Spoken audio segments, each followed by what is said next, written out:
Today we're going to be killing some Basilisk Knights. I'm assuming you're doing this on task because the jaw drop rate is 1 on 1,000, so highly recommend you do that instead of off task where it's 1 in 5,000.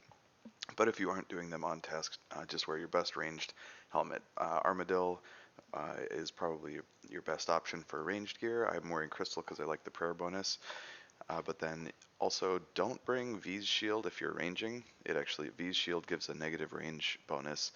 The best in slot weapon for ranged is then going to be a dragon knife, but those are ridiculously expensive, so I'm just bringing some for the special attack.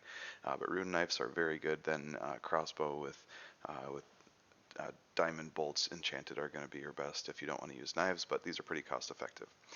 Just bring highest ranged attack gear that you have. If you are using melee, use a crush weapon. I see too many people there with a whip. Just use a cudgel. It's going to be higher DPS.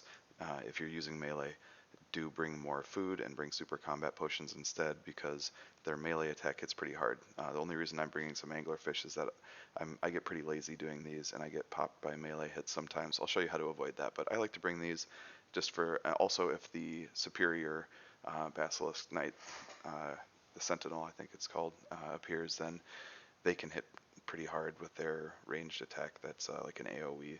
So sometimes I get hit by that too. So anyways, the fastest way to get there is the Firmenich Sea Boots 4 if you have the elites done. Otherwise you can take a house teleport or the lunar teleport. There's a number of ways to get there, so we're just going to go ahead and get there.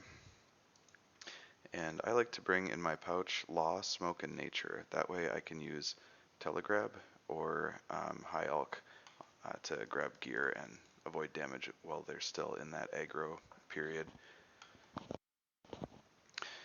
So I've found that I like range a lot better because you can eliminate that melee damage, but also they just seem to die faster. And for quick prayers, you're going to want Rigor and Protect from Magic on at all times. You can, take off prayers in between kills, but if you're not confident here with the safe spot, it's possible to get hit, so I'd just leave it on. Alright, so if you're using range, I'd recommend just standing outside this gate for the safe spot. If you're using melee, I like to go in this other one, this other area. It's just a little bit more space there. So we are going to pod up and put on our prayers. Start attacking. I'm going to use Dragon Knife spec. It's kind of like a ranged DDS spec without the accuracy and damage boost, but it just hits twice. You get 2 rolls there. So, and if you get them in this spot and you stand here, you can pretty much avoid all damage. So it would be safe to turn off your prayers in between kills, and then you can telegrab from this spot. Oh, there's nothing really, but I'll just grab the bones just to show.